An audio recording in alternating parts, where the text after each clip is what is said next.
Hello and welcome to Freedom Through Astrology, where we're giving you the keys.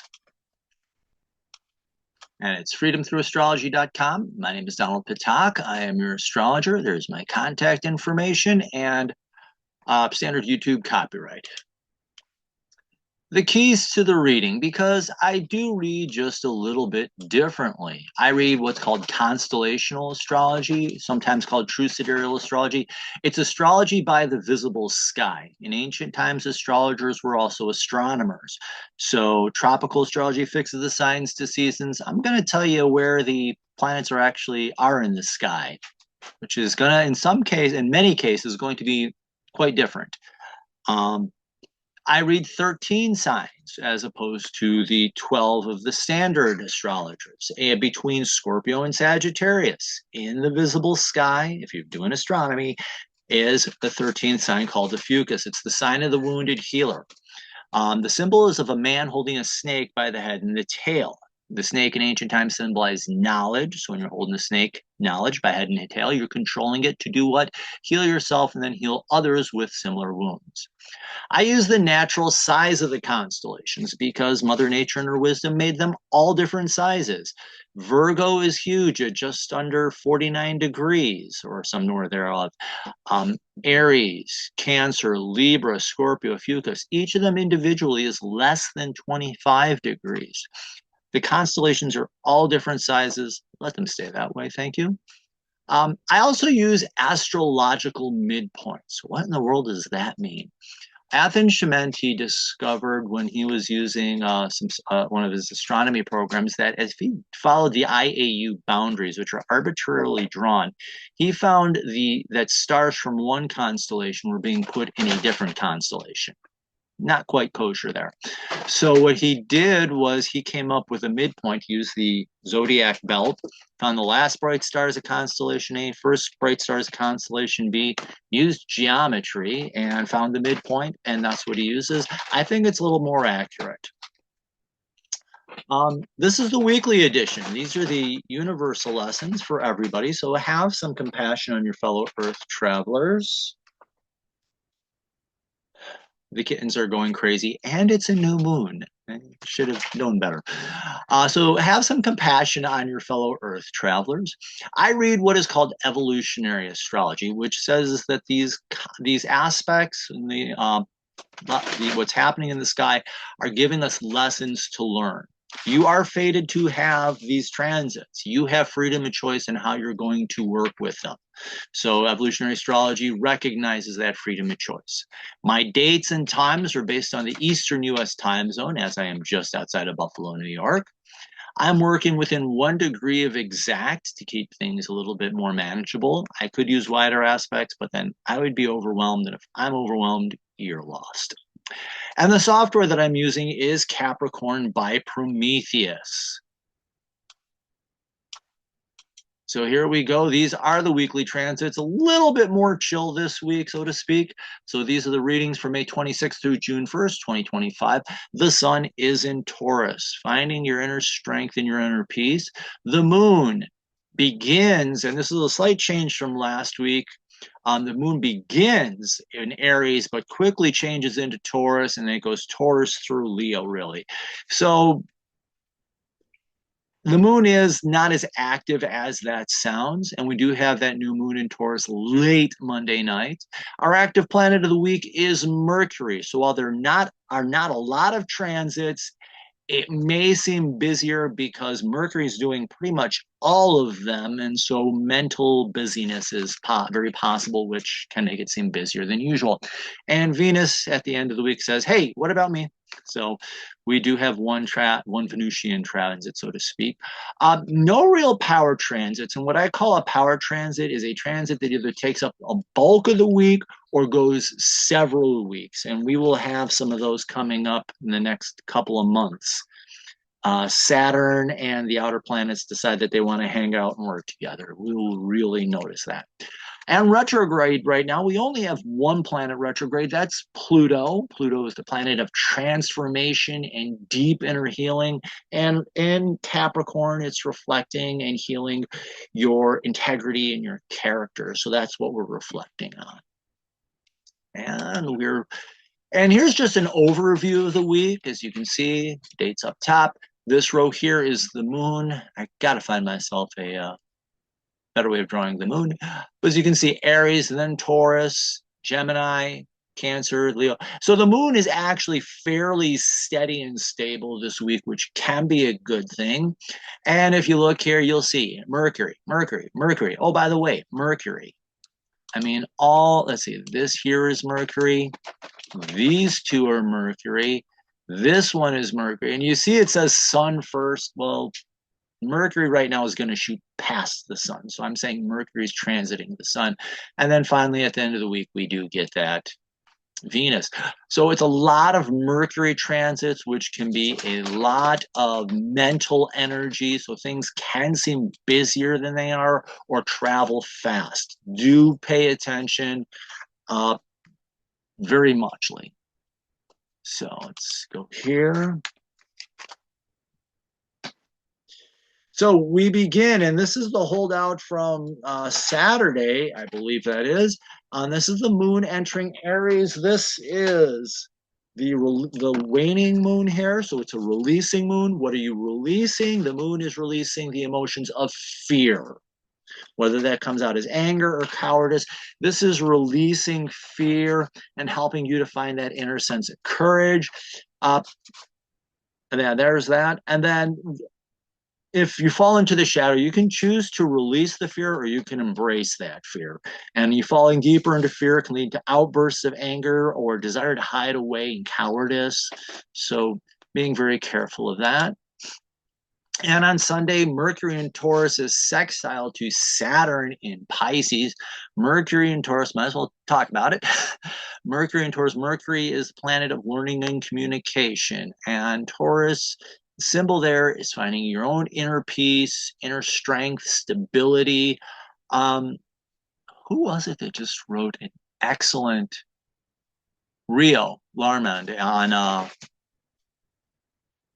Sidereal Revolution wrote an excellent piece on Taurus, and I think it's very well done, and she does a great job of explaining Taurus. But mental peace, mental stability, and that's in a sextile, which is an excitement or an interest. It's also a time of beginning, so it's this good foundational material here. Saturn and Pisces, my buzzwords for that are just spiritual maturity. Saturn is about maturing and growing, and Pisces, learning to be present in the moment. Spirituality can fit into there. So finding that peace in your world, that inner peace, calming the mind down instead of being worried about the 9 to 5. Hey, chill out for a bit, man, can help you find your spiritual, find a spiritual sense. So let me see what else I have here. It says, my notes say, being practical, finding mental stability can create an interest and excitement in spiritual maturity and growth. Also helps you find a sense of self-respect in your achievements. So it is possible there too. Another thing, self-respect. Again, the shadow here, Mercury can be completely unfocused and distracted, and being overwhelming yourself in your senses can make a person why bother trying and just get lazy, or they can act up and out like that bull in the proverbial china shop and attack everything. And Saturn can be the planet of restriction and constriction and bitterness, and in Pisces just falling into escapism. So your mind is just giving up and wanting to escape this whole mess. Can lead you feeling overwhelmed, cynical towards learning, higher knowledge, spirituality, and just turn you off from it all. So that's very possible as well. And that's where we would begin the week. Monday, Mercury in Taurus is sextiling Neptune in Pisces. And again, calming down that mind, getting focused on, mental stability, cooling down. Neptune in Pisces, very much about being present. Neptune, I always, I read this in the book,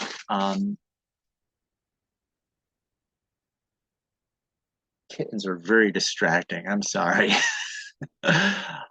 Neptune says, don't just do something, sit there. So calming your mind down, becoming at peace with your mind can help you become spiritually present and find that interest in that. And finding mental peace can allow new information and new inspiration come to you and lead to spiritual pursuits as well. Spiritual insights can arrive as well. So calming yourself down mentally gives an opportunity for spirit to come to you and speak and hopefully help you out through things. However, the shadows,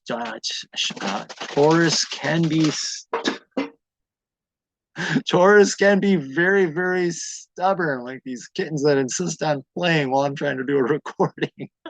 Being very stubborn, you can cling on to old ideas. This is what we've always done in the past, dogmatism. Why do we want to change that? And that can keep you trapped up in hype, self-deception, basically lost in a mental fog, keeping your head in the clouds without any touch to reality. You're so grounded in reality and caught up in the day-to-day that you miss the higher spiritual truths that are trying to come through. The moon does enter Taurus, and emotionally, it starts in the waning, which is the releasing. So release whatever is not bringing you peace, what is not bringing you stability in your life. Let go of that. You don't need it. And then as it turns into the waning or growing, that's where you turn around and you want to find what does bring you emotional peace and what does bring you stability. And here again, Taurus, becoming stubborn, leaves you feeling stuck, exhausted, and emotionally burned out and drained. And that will lead us to the new moon in Taurus at 23:45 Eastern Time. For those of you who do not speak military time, that's 11:45 at night. So adjust for your time zone, please. And it's the moon conjuncting the sun. Everybody says sun conjunct the moon. Well, the fast mover really is the moon. So what I have here is just learning how to calm down and center, helps you to find that inner strength that can lead you to peace and simplicity, also leads you an opportunity to heal and strengthen both the soul and the ego. So two different things here. So it can lead to emotional healing, can also help you heal your ego. And yes, you came here to have an ego and to learn how to have a healthy ego. This can help bring peace and healing to that. However, again, emotional irrationality can grab the reins of the bull, and it can either be lazy and feeling stuck and holding on to all these grudges and problems of the past and that prison of consistency, or you can just completely act out like that bull in the china shop, destroying and ruining everything and anything in sight, mindlessly and kind of blindly. So, whoops, do be careful about that.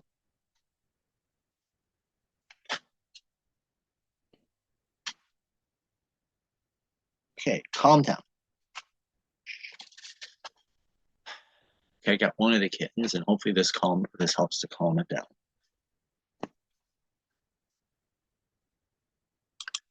Tuesday, Mercury in Taurus is in a trine to Pluto in Capricorn. And again, that mental peace, mental strength in a trine, in a support to Pluto retrograde in Capricorn. Now, Pluto is the planet of transformation and deep healing. And in Capricorn, it's your integrity and character. And in that trine, it's a support. So how is calming the mind down and settling down helping you to do that reflection? How is it also helping in a way to strengthen and support this reflection and help you to see things differently? So we have finding mental peace, supports reflection and transformation of your character integrity. Reflect on who you want to be in the real world and how you want people to perceive you. I think that's very important.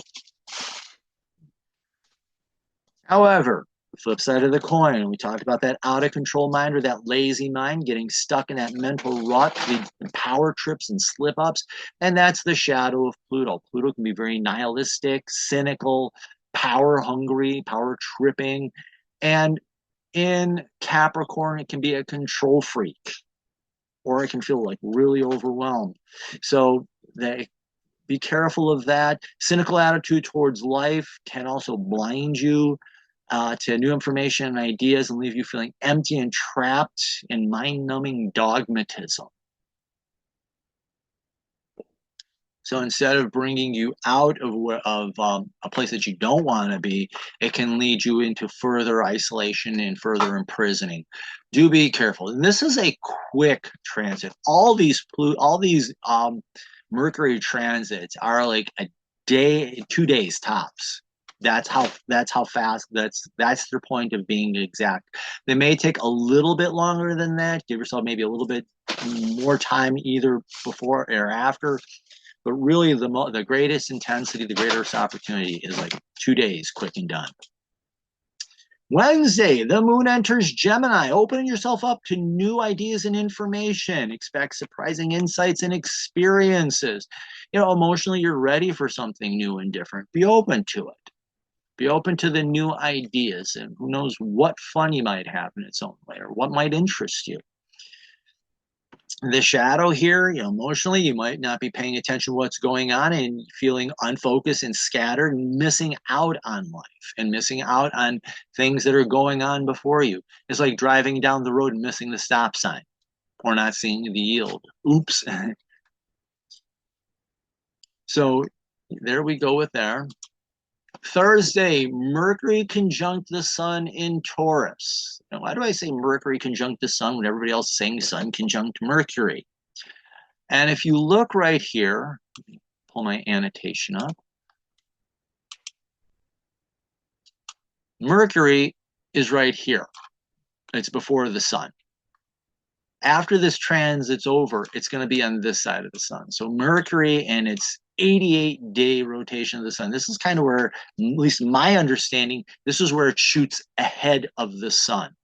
So if you're into astronomy and you're watching the horizon before the sun rises, you'll see Mercury. After this transit, you'll have to wait till sunset and then you'll be able to see Mercury. And yes, you can see Mercury without a telescope. It's kind of challenging. It's easier with a pair of binoculars or a good telescope. But nonetheless, Mercury conjunct the sun is helping you get grounded in new information and new insights. It can help bring peace and stability to your core identity and who you are at heart. It can also help you build an accurate self-image based on ideas that can be more stable. And expect opportunity for paradigm shifts and insights that may lead to these, so that you may come to a better, more calm and peaceful understanding of yourself, or learn how to be at peace with yourself. Look at what your natal sun sign is and figure out and understand what the strengths of your sun sign is, because those are the lessons you came here to learn. And how can you, and during this time, what opportunities are coming up to help you become more at peace with that. The shadow Mercury can be really mentally lazy, that know-it-all or can't learn it all. And it just gets reinforced in Taurus because Taurus can be a lazy bull. And that know-it-all can be either lazy, well, which one of them can be that bull in a china shop when somebody's trying to teach you something and you think you know it all and you act up and act out. Ouch. So being mentally lazy, unfocused can have you miss what's becoming for you and blind you. Also, getting you caught up in a false ego, mental rigidity can have you being defensive and blind to new insights and information that could help you as well. So do be careful about that. Ideally, you're taking in new ideas, new information to help you become at peace with yourself and have a stronger and better self-image. On Friday, the moon enters Cancer. Yes, I live for the weekends. I think Triumph wrote that as a song. Moon enters Cancer, a time for a little emotional self-care. I think that's the best way of doing that. Be gentle with yourself, practice self-care and nurturing. Also take time to rest. You get it that it's Friday and you probably got a lot of deadlines. But things like the Pomodoro effect, where you work for 25 minutes and then take a 5-minute break, actually can help you improve the amount of work you get done and help you focus and get projects done faster. Those little breaks do add up to help you. The shadow can have you becoming emotionally defensive and snippy, lead you to whining and driving people away from you so you're feeling alone, or have you withdrawing into isolation and isolating yourself and feeling alone that way.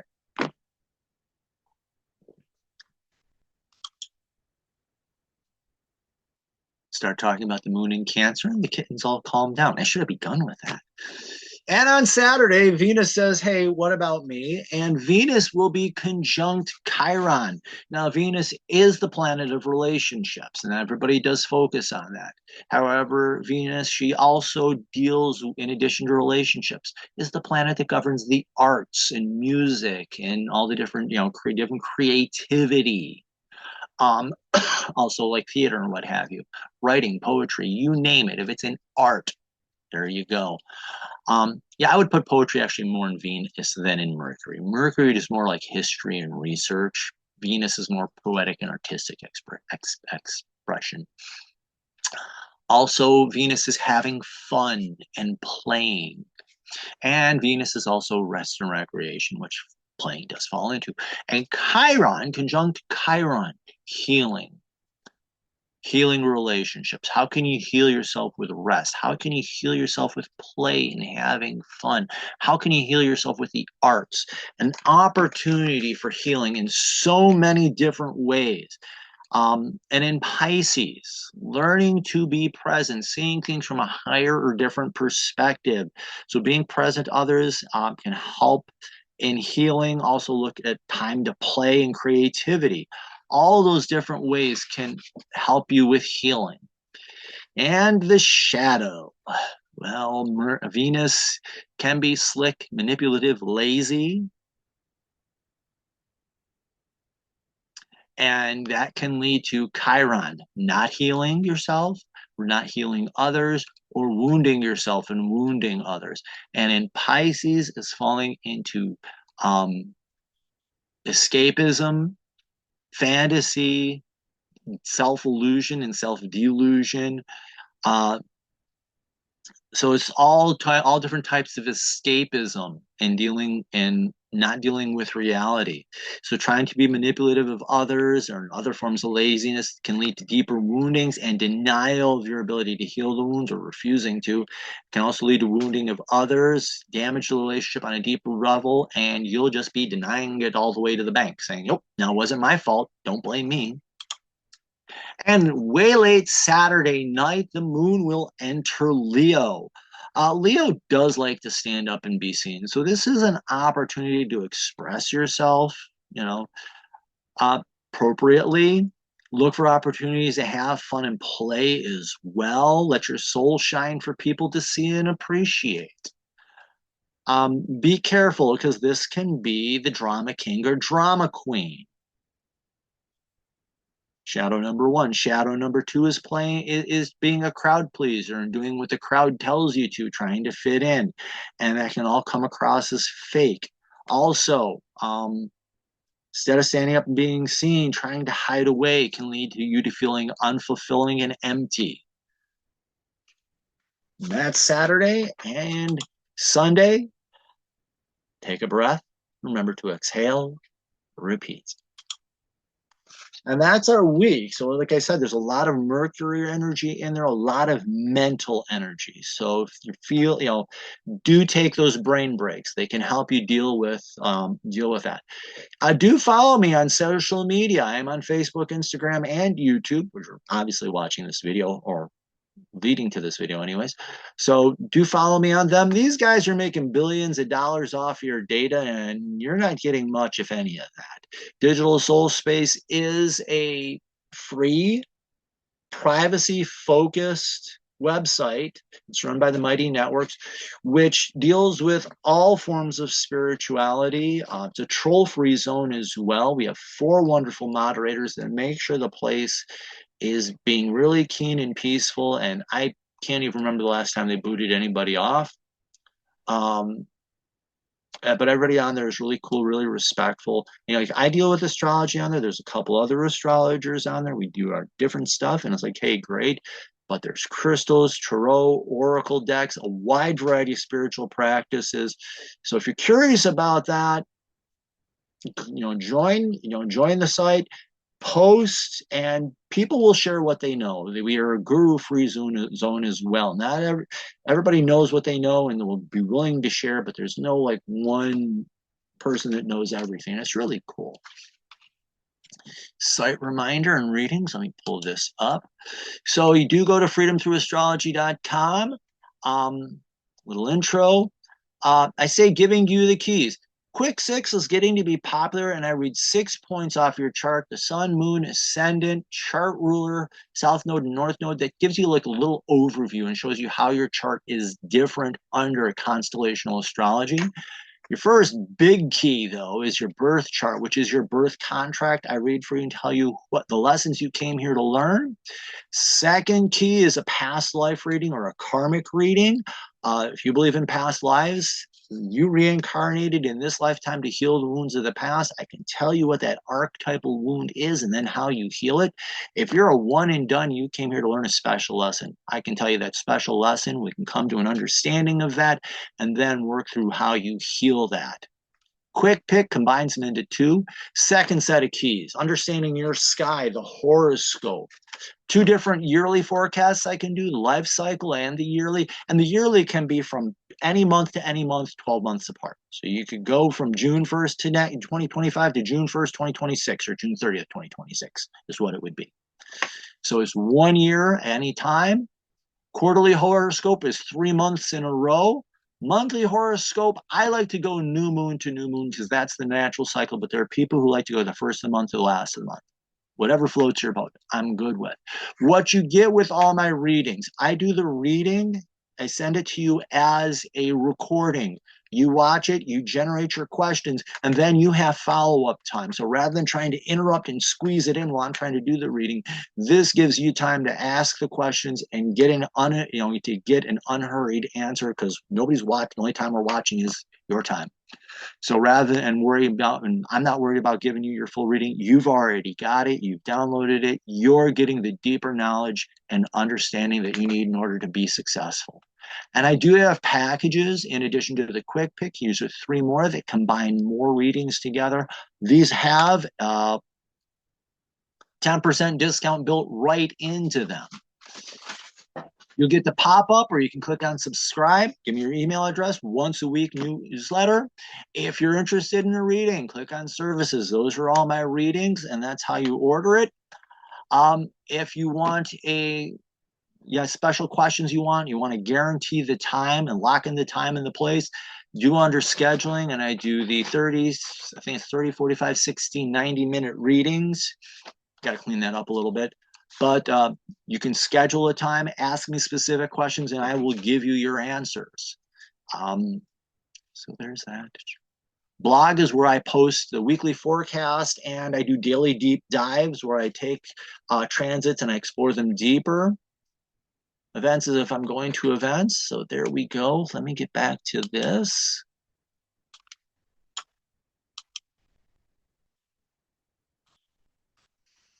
So there's that. I'm also on Mural app. So if you want to contact me right away and you want to get a quick answer right away, contact me through Mural. Those are in 10-minute blocks, and I will, give me your questions and I will answer them as quickly as possible.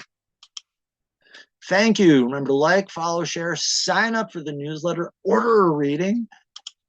And remember, in the visible sky, your life changes. Thank you very much. I apologize for the kittens. They've just been going crazy, but that's the new moon for you. That's what they do. Thank you very much. Have a happy Memorial Day and have the best week possible.